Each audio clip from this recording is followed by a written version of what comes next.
Hey all, welcome to Montauk is Strange. We got another video for you today, just to talk a little bit about the Dark Files object, as I like to call it, but it's a strange anomaly we found on the show, The Dark Files.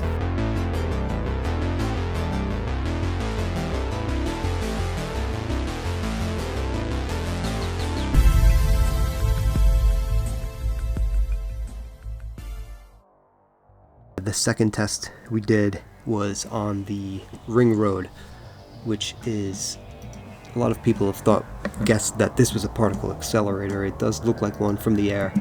However, I found out that it's a circular launch road for remote control aircraft targeting. So some of the very first drones and boats they would tow, but also airplane drones, remote controlled and gas powered. And they would send them around this circle, kind of like a particle accelerator. Anyway, they should have used electromagnetic field to test for a particle accelerator. Using a Geiger counter is not the right tool, but that's what they decided to use. Interesting, they didn't use this segment on the show. I guess they didn't find anything exciting enough, but what they did find was that there was a large rock there in the center of this circle in the overgrown weeds that was giving off huge amounts of radiation for a rock, and they found out it was uranium laden rock, which makes sense. We have a lot of quartz, uranium, magnetite, garnet in our sand, zircon.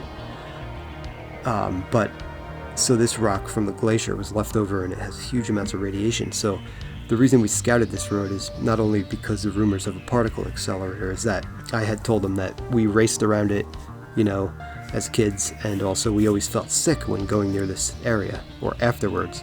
So we thought there was something to that, or they did, and they wanted to jump on it to test there. So it turns out, I think after the racing around that circular road, we used to sit on the rock, or some of us did, to catch our breath.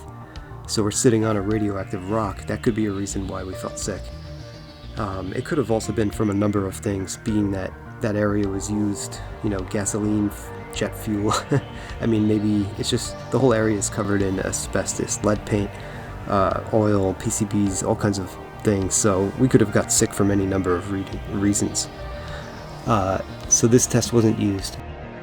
Now, Nikola Tesla first created his remote control drones.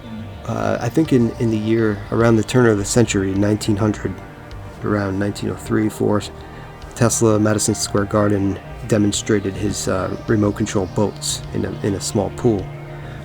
So that's the first time you saw drones, but the first time they rolled them out for the military to test, basically for target practice, for anti-aircraft artillery. That was in Montauk, of course.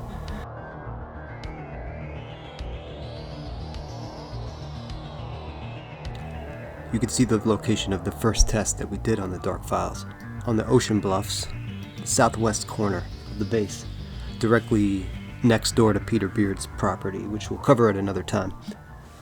In this photo you can see, basically they found something at the very back side of this lot, meaning the north side of the lot, but to us it was the very last thing that they got to, and you can see here, set up in the rain with a tent. They had tons of equipment. These are a few shots I just took with my phone. They knew I had a lot invested, and I really wanted to see what was going on, and they used me for guidance on certain places to do testing. They let me go along for the day to watch, because they knew it meant a lot to me, which was really cool of them. Okay, so yeah, you can see me back here in the corner, just with my coffee, watching happily in the rain. And basically this location I didn't have anything to do with selecting, but they thought it was good for the show, and they had other reasons to go test there, basically based on something Al Bielek had told Chris Caratano. So anyway, they do this test here, and you didn't really find anything until the very end, where they found a portion of the back.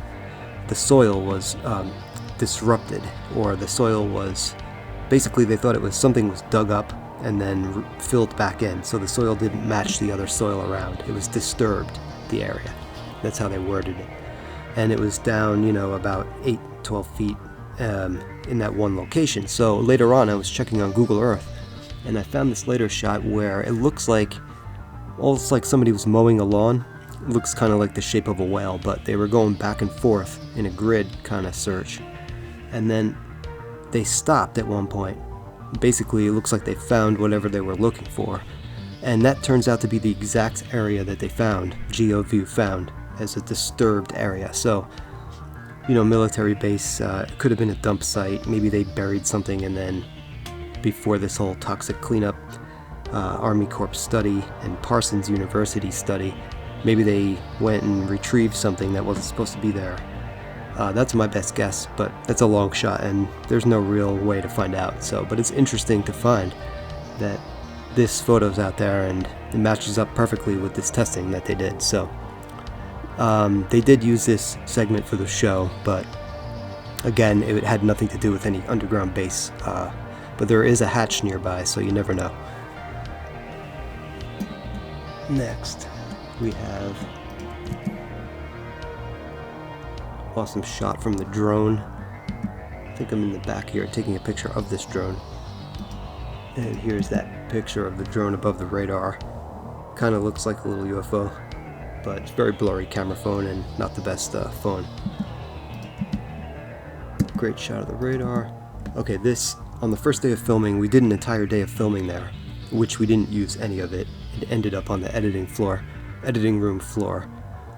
However, we met this guy. This guy happened to be visiting the base with his son because he used to live on the base. His father was in the Air Force. This is the guy with the white hat here. And the three hosts are interviewing him for the show. They did use a portion of that, but we met him by chance, and we were talking, and he was bringing his own son back years later to show his son where he grew up and played at the time, because his son likes Stranger Things and everything else. He's into the story. So when interviewing him, they asked him if he had ever heard any rumors of time travel or mind control or anything like that. They asked him if he had heard of anything weird happening on the base, any rumors, and he said yes, that there were actually rumors of mind control and time travel circulating around the base at the time. And this is like 1978, 1979, years before the Montauk Project supposedly ended, years before the base closed, and a decade and a half before Preston and Peter Moon wrote the Montauk Project. So it's interesting to find out that this whole story may have originated previous to the book. So that's something most of us have never really heard. So if anybody knows anything about any older rumors around Montauk of this kind of thing before the 90s, if people have heard anything in the 80s, 70s, that would be very interesting to find out. You don't know until you ask.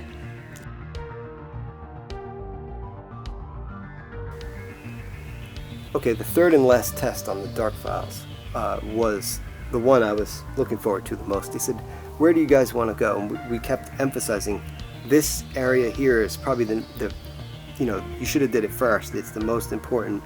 We couldn't emphasize enough that has to be something connecting Battery 113 and Radar Hill is, the gated off area where the radar is inside, and some other buildings under the tennis court, basically. So we went as close as we could to the fence. They set up a line, hammered in the pegs, and tied them in one straight line so they could take a slice down into the earth, down to 80 feet, I think they said, or 60 feet maybe, but it was very deep. That's about all they could go though. So, and this was called a electronic resistivity testing.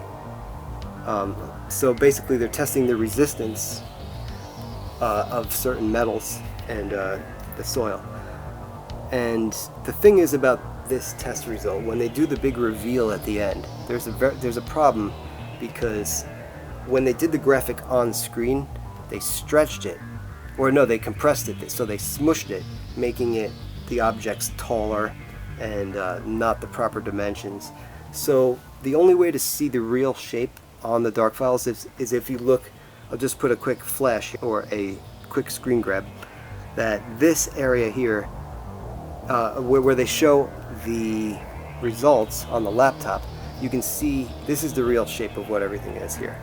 You can see on TV how they bent it and smushed it, but this is the proper way to display this. So you can see there's a blue and a red object down there, obviously different from each other. Now, one of them on an angle like that makes me think of two things. Either it looks like the side of a staircase, or it could be something that is sinking and now is on an angle because it's kind of falling in on itself under there, because there is a lot of running water nearby. In fact, just north of there, there's a stream that opens up, so it could be water damage down there. Now, some people have mentioned it could be an in-ground tank, so I did find the Army Corps of Engineers showed this tank that they removed, and it's almost the same dimensions as far as the length, but it wasn't as deep as this would be here. And it's funny that that tennis court was put there around 1961. The tennis court just appeared, so you know, maybe they were making the place nicer, guys can play tennis here, but I tend to think that they slapped that on top to just make whatever is under there seem like it's not, basically.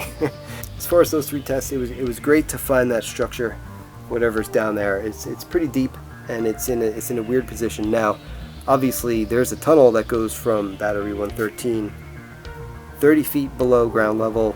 You should see some sort of tunnel running towards Radar Hill. Since I've started looking, it is in the same area that the tunnel I'm looking for should be in.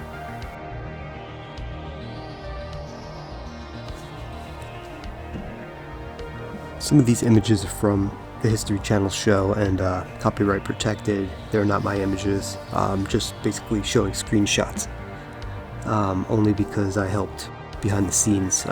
They used a lot of my photographs, video that was on the show, and helped them with guidance, did research for them, scouted locations, and they really hooked me up.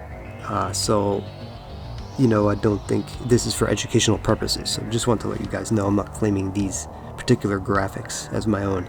I do use a lot of my own stuff, but I also use a lot of archive, history, and unknown author. So try to note it when I can.